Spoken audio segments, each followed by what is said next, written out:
Request कई दोस्तों मुझे उन्हें दे मत ना ना असदुल्लाह है ने मानो कर यो वाली की गाल किया ये कौमी असेंबली में जर रिकॉर्ड में कुछ हिस्सा हज़फ कबान नहीं मुझे ना कुछ हिस्सा हज़फ करना पड़ता है कि जे हां साडो किनो चला घणो वही बिल के जाए बिल तक कई दवा रुशवत कई दफे बस है यो बंदो पाए पेरी कर खपो जो को हां ता बैठ भी न पहिरे मूं सोचो ई कोन हे तो भरजे पई अतार को ना के चौ साईं कम थियो खराब उन्हें के साईं करी के मुंडी यार न वो तो खराब बिल तक कई तमाम मुझे ये हज़फ सजामत से मर जा अच्छी ने को अखबार भरे साईं ब फुट शा पर आया जन सब बीबीसी ते इंटरव्यू ब फुट शा पर रखन ना कोट जो कांस्टेबल आलमी रिकॉर्ड कायम करने की खवाश तो फुट शा पर हां सही है रोजाना 12 रुपए लो तेल क्या पान के बात है आप शायद खास मेहरबान पर ये आया बच्चे की करे अमन के प्यार के ले आयो तो सब ठीक को आयो ओके करे घर जा बाती आयो समझो त के न बाहर के वडा बाहर आने कितो आ हेड मास्टर का देखा वधी प्यार करता है ताजे पासो में करे पंजाब बात है सब पंजाब हाने के कितो थीवा मत ये करके फोटो साईं ने फोटो नहीं आयो मत फोटो कढी करे हयाती जी चंद गयो मेरा मौजूद राती से साहब मेहरबान है अपन शहर जा वरी किस्मत में मिलनी या न मिलने गाल सही बादशाह घड़ी घड़ी कीमती आ एक सेकंड का पहुंचा दिनो उनके इल्म अल्लाह है जीवन बटे नीड़ा पर ये मोहब्बत जो जी गद के दोस्त हां वे ये साईं मोहतरम अब्दुल सत्तार सोलंकी साहब जो पसंद एचएम साहब है ॾाढो महिरबान है ये कोशिश जो रदे अमल जो सभी युवान सामूह तमाम महिरबान उस्ताद मेरी खिदमत तमाम तालीम तमाम गणियन इन वाल साहब उस्ताद है ये तालीम की जिंदगी पूरी परजोश में खिदमत कई वो वजह से साईं यादगिरी में कदा असि संदस पाया आयो साईं गुलाम हुसैन सोलंकी साहब उन जा वासी तोरा था शिरकत कई मुझे सभिन तो थोरो कयो मसूद मुझे फोटो दियो मैं बात माशाल्लाह सैयद नवाज कलो अकनास कलो अच्छा एक गाल स्कूल एक मनी गई साईं बिल्कुल हेड मास्टर की तारीफ कर साहब की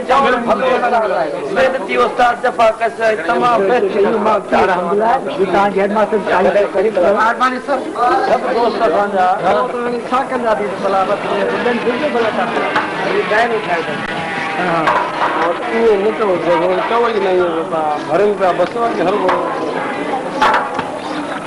शक में ना हो बस के जिम्मे चल रहे तार तो जो काफी निशान प्यार पाकिस्तान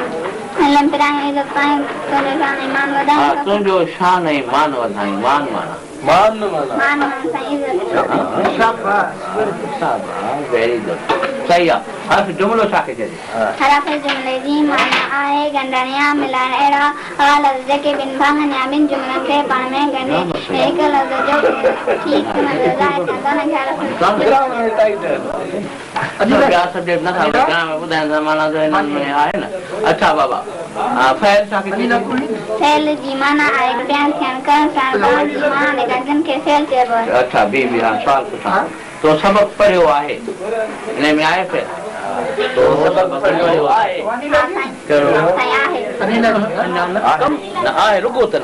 आवे ना ना आए नबियो बोली पढ़ियो आहे पढ़ियो माना कम हां तो कम करो कयो छा करो करो हां तो पढ़ियो आहे लफ्ज पढ़ियो आहे जो कोई फायदा अच्छा शाबाश दुरूद पाक याद सही क्या तस्मीर नऊज पढ़ी हुदा नऊज बिल्लाह हां हेलो साईं किथे अस्सलाम वालेकुम अच्छा अच्छा हजरत इस्लाम का लेसान जो करो कमा इस्लाम क्या मतलब सूरत फूकी लो इस्लाम क़यामत जी कोन फुकियो क़यामत को पहिरीं में भी है वो कौन थी ना माना ओदी क़यामत जो ओदी क़यामत ये तो पे आता ग्रामर में बैठने अच्छा तुम्हारा बाप क्या करता है बाबा उर्दू में बताओ डेला माफ है। अच्छा तुम कौन सी जमा हो? पलटी। Very good. थर्ड रीजन है क्या जलान?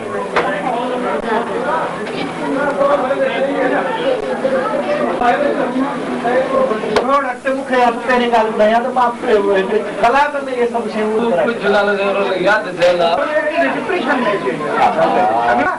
अच्छा असां हिसाब ते अमल बाकी काटे वो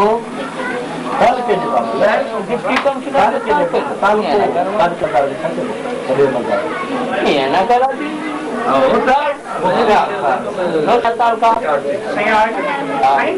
क्लास में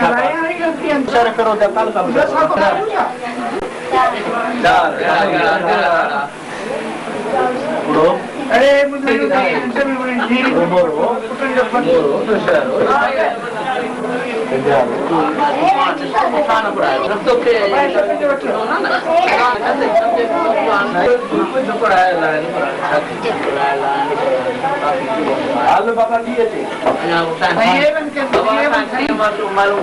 हवा पे वजन